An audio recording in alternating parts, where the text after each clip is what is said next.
Hi, everyone. This is Jacqui Cooper with the Blockchain Legal Institute and also Crypto Mom 2 talk show. I want to thank everyone for hopping on and remind everyone to always like and subscribe because there are some wonderful stories that are in the pipeline, and I wouldn't want you to miss any of the news.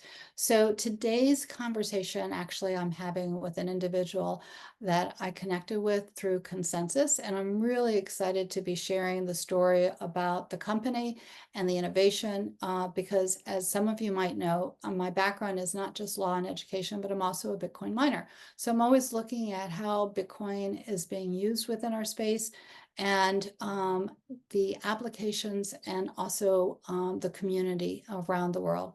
So Aydin, how are you doing today? I'm doing great. Thanks for having me. It's exciting to be on with another Bitcoin miner. We're the first crypto mining company ever, going public in 2017, September. So to me, it's very exciting to see how much the industry has grown. Yes. It's obviously had its series of regulatory challenges, if you will, but we've really, I think, matured and gotten more sophisticated as an industry. And so I think crypto mining today is considered to be a venerable industry where there's so much technology that's driving innovation, or I should say, innovation that's driving technology. And it's a very dynamic industry that's attracted so many intelligent people from all walks of life, be they engineers or lawyers or accountants, finance professionals, etc. So where are we at? 2024. So that's 7 years in the game. Yeah, yeah. I started 9 years ago, so I've seen a lot of transformation and change. As I've been sharing with you, and my audience knows as well, that I'm all about stories. So before we actually talk about Hive Digital Technologies, how did you get into this space? I know that your background is also multidisciplinary and diverse, and you've done many things, but not directly initially related to Bitcoin mining, at least not that I've seen. So how did you get started? Well, my background is in engineering. I did electrical engineering at university, and then I worked in wireless telecom. So I was a radio frequency engineer, did a lot of physics, electromagnetics, and so forth. So I had a very strong mathematical background. Yeah. Being in Vancouver, I spent about 8 years in commercial real estate as well, more in my first entrepreneurial stint. And that followed 4 years of being an RF engineer, 8 years in commercial real estate, doing land acquisition development, understanding policy, cash flow, working with banks and in municipalities. And so that was sort of the perfect foundation to get into crypto mining because guess what? You have to deal with municipalities, you have to deal with utility companies, you have to deal with auditors. You better be good at math when you're analyzing your blockchain analytics. And obviously, having an electrical engineering background helps when you're understanding the energy economics of it all. So it's one of those things where you can't plan or perfectly predict, but you just do your very best and follow what your passions and interests are, which I know sounds kind of cheesy, but that really led me in 2017 to found my own public company. I raised 20 million bucks and took it public, ran as CEO for a few years. I was inspired by the story of Hive.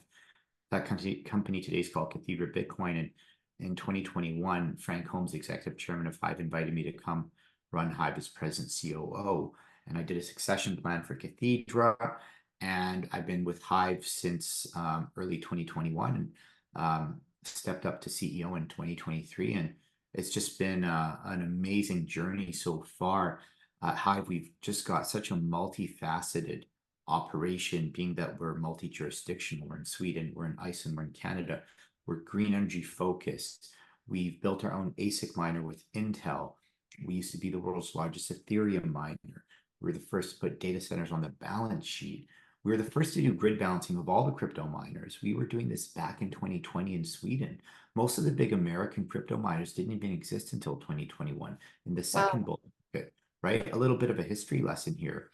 When the crypto mining industry first went public, it was in 2017, and there was a small handful of names that you might recognize today. Hive, Bitfarms, Hut 8 as the big ones, and then Cathedra's is in there, and the and you've got DMG as well, and so now we've got all these other names. We've got Riot, Clean Spark, Iris, Marathon. The list goes on. TerraWolf, Bit Digital, Core Scientific, even, right? And so a lot of these came to prominence in the bull market of 2021 when the American capital markets opened up, and we were talking like billions of capitals Mhm. getting raised. Whereas in 2017, during the Hive Bitfarms Hut 8 era, it was hundreds of millions of dollars of capital being raised. So it was one of those things where what, as I alluded to, this industry has attracted a lot of really interesting and intelligent people. And I think that has been a requirement for our industry to flourish, because you need to have really good legal counsel when you're looking at energy policy in a certain jurisdiction or tax policy in a certain jurisdiction. You also need to have really good tax advisors and auditors. Just getting audits done in the crypto mining industry itself back in 2019, when everyone was Canadian jurisdiction denominated, the Canadian Public Accountancy Board, CPAB, had a field day, and the big four accounting firms, MNP, Grant Thornton, PwC, et cetera, Ernst & Young, they all tapped out. They all tapped out. A lot of crypto miners had no auditor for a short period of time, and then there was only three boutique. I shouldn't call them boutique. I mean, they're just not multinational firms. They're great. They're amazing firms, like super smart people. But there was just three audit firms in Vancouver, coincidentally, that were doing the audits for pretty much all the crypto industry during a Wow. period of time. And then eventually, some of the other audit firms stepped back into the arena, right? And then in the US, and you've got the PCOB, and I think they're always looking at how do we reinterpret or adjust the policies of which you can apply for crypto mining. One interesting one, and this is somewhat relevant and recent, is it just came to my attention. We are listed on the TSXV. That's our home exchange, and we cannot realize gain from the revaluation of digital currencies. That's accounting speak for. If you have 2,000 Bitcoin on the balance sheet, and at the end of the quarter, right, Bitcoin rallies to 60 grand, and you've mined it during that course through varying Bitcoin prices, you'll have an unrealized gain, right? Amazing. With US GAAP, which is US General Accepted Accounting Principles, Mhm. you can realize that gain on your income statement. And so it makes your income statement look great because, hey, you've got all this Bitcoin on the balance sheet, mark to market, end of quarter. Canadian IFRS, you cannot. So when you're doing an apples to apples comparison to our peers, our net income will look a lot worse than our US denominated peers because of that one simple accounting treatment. And it's Amazing. truly just an accounting treatment, right? So we sort of discovered this, and I mean, it's all factual, and we'll be talking more about it. But sorry, I'm sort of elaborating, and as you said, you like storytelling because it's been a journey. We haven't really been talking about Bitcoin. We've just been talking about policy and history at this point, right? But This is so that's what. critical. This is so critical because the purpose of Bitcoin, is it has many different layers, and it's both for personal economic reasons as well as on the business side. And I love hearing the business side of this. Yeah, I think that when you are publicly traded, I mean, we're listed on NASDAQ, the Frankfurt Stock Exchange, and the TSXV. So compliance is key, right? We have to observe our headquarters, by the way, is in Vancouver. So we have to observe the securities laws from the BC Securities Commission, the rules with the TSXV, and also there's compliance with the NASDAQ. So you really, like, our general counsel, Gabriel Igby, he's phenomenal. And so, just being in all these different jurisdictions, he has external counsel in all these different jurisdictions and countries that we work with.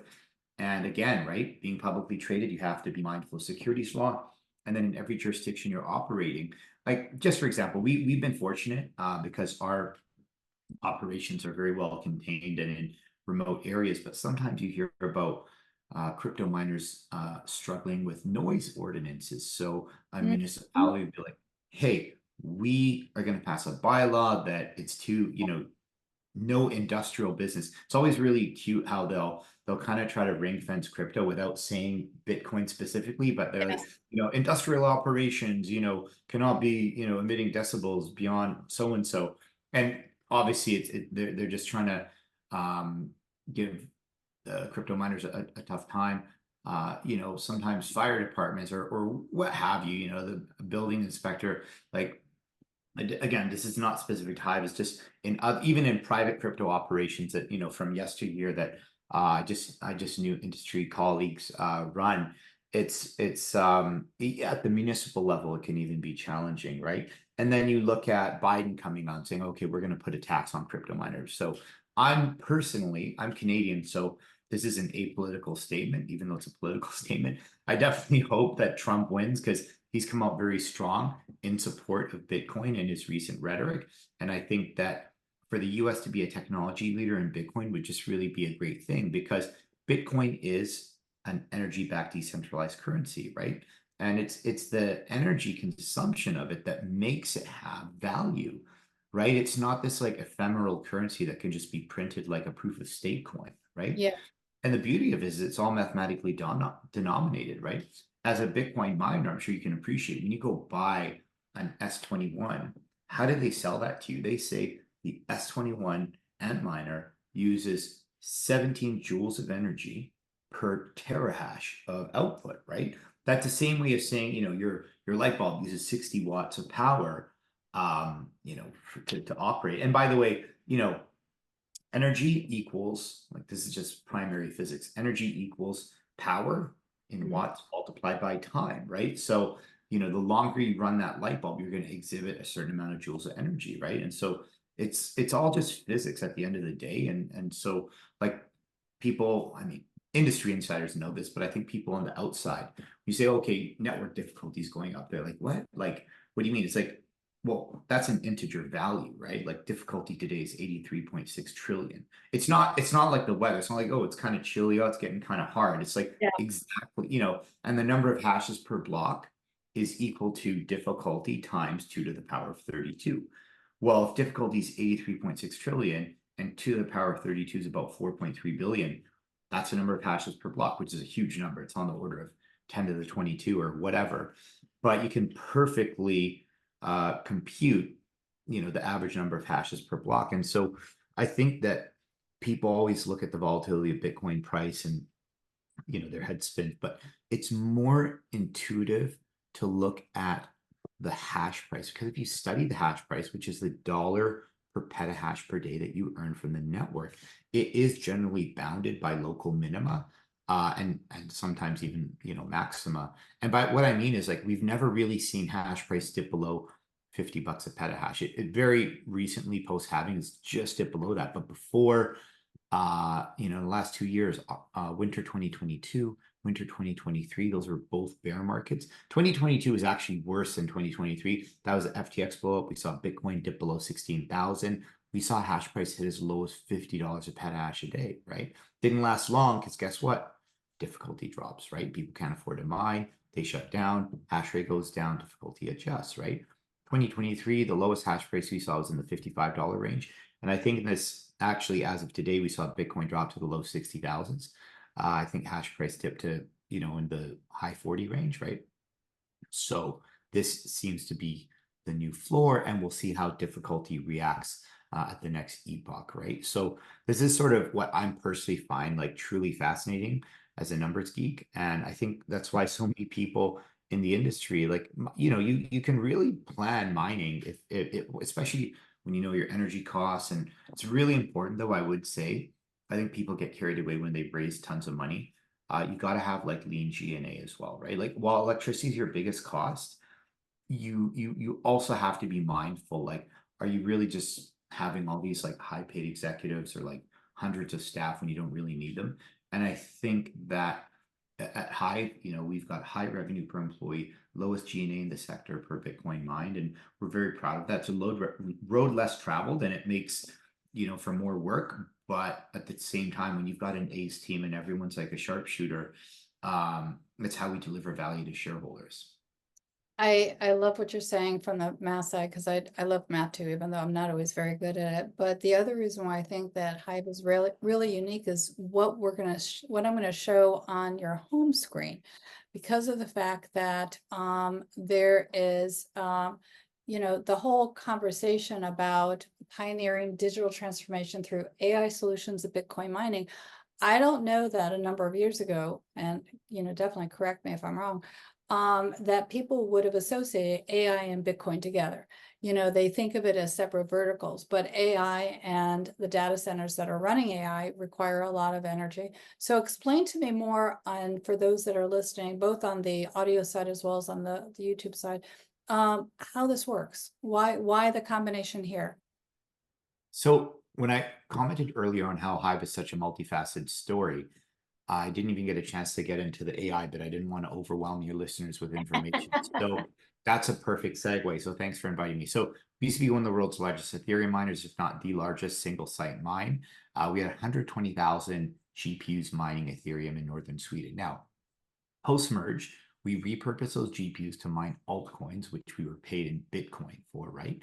And then we began our beta test to repurpose those GPUs for high performance computing, right? And so we did that in early 2023. We reached $1 million in annual run rate revenue. We validated the case for this HPC business using GPUs, and then we started to scale it. And so what we did was we started taking these GPUs and upgrading them by operating them in high-end servers, super micro servers, and that really unleashed their full potential. You put 10 servers, you put 10 GPUs in one server, you put that in a tier 3 data center. So you've got amazing uptime and redundancy and resilience, and then you make them available. And guess what? Once you've got that level of performance, like I'm talking like, a Porsche turbo on like the Nürburgring, now you can do AI compute, right? Running Ethereum mining GPUs in, because ETH mining rigs, like the actual servers, are very rudimentary. You don't need a ton of compute. It's really just on the GPUs themselves. And by the way, you're getting confused. What does you mean GPUs and servers? Well, just think about your home computer, right? Your home computer is a motherboard, RAM, a hard drive, CPUs, and maybe you've got a GPU on there, right? Which is usually used for gaming. Well, for Ethereum mining, you just have a very basic computer, right? And you put the GPUs in there, and it's great for mining Ethereum. If you want to get into AI, the server itself needs to have serious RAM, serious hard drive, serious compute. And so doing that is how we really unleash the potential. And so we had 38,000 NVIDIA GPUs. But so far, we've got about 4,800 of them that have been repurposed for HPC. And so what we do is we take those GPUs and we make them available on marketplaces that sell AI compute. Okay. And so the best way to think about, so that's nothing to do with crypto mining. It's a completely different business unit. The best way to think of it is this. Okay. In Bitcoin mining, you have terahash. Okay. In AI, you have teraflops, right? So what does that mean? Well, basically, when you look at a large language model, have you heard of, obviously you've heard of ChatGPT. Yeah, everyone has. So, Yeah. so ChatGPT is a large language model, right? And how do you gauge the depth and size of a large language model? Is a number of parameters. So ChatGPT 4 has 1.8 trillion parameters. Now, what we offer is actually the bedrock for open source AI. And I'm going to pause there and say that again. Open source AI, meaning open source AI are models that you can run locally on your own server that do not talk to an external server.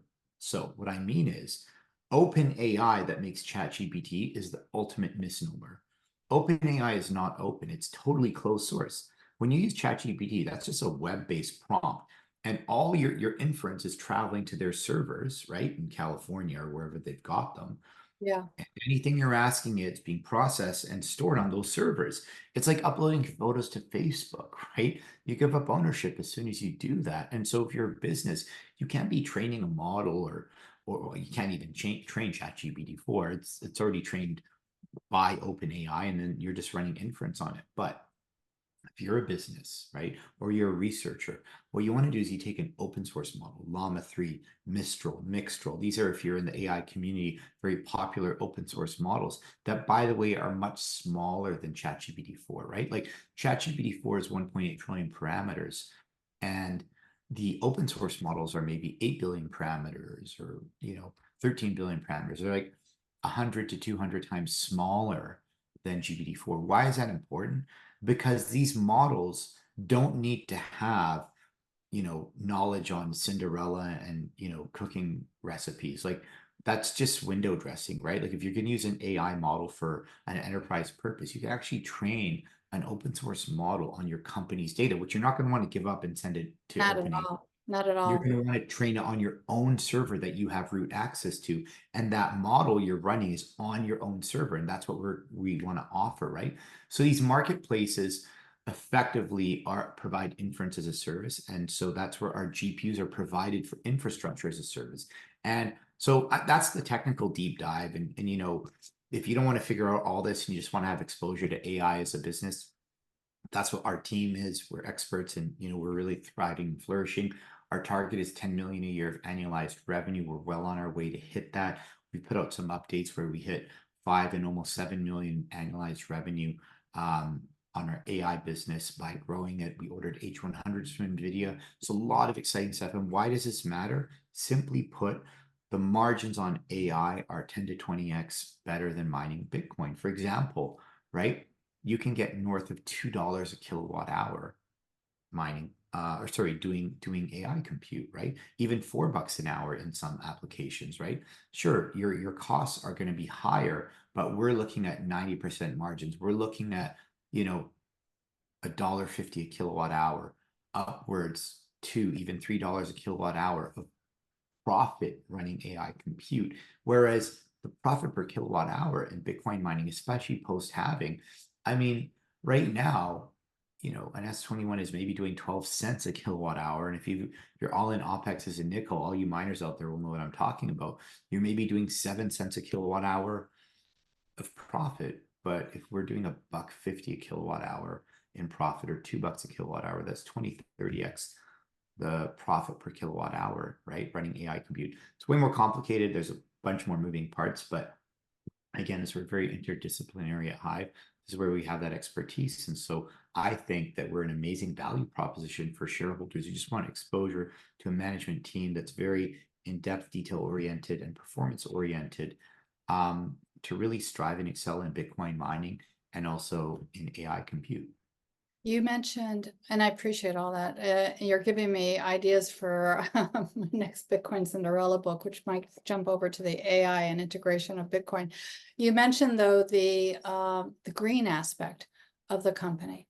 Where does that fit in? Because I know that there's a lot of interest in companies that are focusing on supporting the green path. So how does that work? Yeah, well, basically it's just our company DNA, right? We've always been green energy focused, mostly hydro, and of course some geothermal in Iceland. And it's the road less traveled. It's tougher to scale and expand your business when you're only using green energy. A lot of our competitors are using grid mix, coal, whatever, nuclear in the US, and just going after these massive, 300, 400 megawatt sites. But if you're going to focus on green energy, it's a lot more challenging. But I think there's a lot of merit to it. That's why we do it. Because if we're admitting and accepting and really embracing Bitcoin as a decentralized energy-backed currency, how do we make that sustainable? How do we make that? Well, we're using renewable energy, right? And by the way, we do grid balancing in Sweden. So we have our technology set up where we receive software prompts from the utility that during periods of peak demand, the grid is like, hey, can you tone down a little bit? Maybe it's 15, 20% for a few minutes at a time or whatever. So it's like a symphony of load balancing, right? And we actually get paid for the grid because as they have to bring more additional power supply online to handle these peak demands, it costs them a lot more. Yeah. So for them, if they could get us to curtail, they'll just pay us instead. And they obviously net benefit because they're not have to flash up more expensive sources of power or reroute their grid. And so it's really about exhibiting Bitcoin mining as a sustainable load balancing business using green renewable energy. And so all the Bitcoin we have on our balance sheet and our May production report, we have over 2,400 Bitcoin on our balance sheet mined with green and clean energy. That's awesome. That's definitely awesome. I know that for all of the listeners, they know that the talk show is normally about 20-30 minutes at the most. And we've come to the end of our conversation, which I'm really disappointed because there's so many other questions I would like to ask you. Any last minute thoughts that you would like to share with the listeners in terms of different directions that you're going to be taking as a company or where they can learn more? Follow our Twitter. We've got a really active Twitter. There's tons of content there, and also we're publicly traded, so please tune in for our press releases. And that's where we put out our production reports, any strategic initiatives, of course, our financial filings. And look out for us at Bitcoin Nashville this year. We'll be there. Our whole team will be there. And come shake our hand. Maybe we love to give away free swag like hats for the Gucci Bee. They're super popular. Yeah, just look forward to meet every investor and shareholder. We're always open to with wide open arms. Yeah, so for those, since you mentioned Bitcoin, Nashville, the Bitcoin Cinderella and Blockchain Legal Institute will be there as well. We're looking at having a booth there so everyone can stop by. But again, thank you so much for being on. And as I always mention to everyone who's listening, always be kind to yourself, be kind to others. We're all connected and now even more than before. So everyone have a great day and we'll talk soon.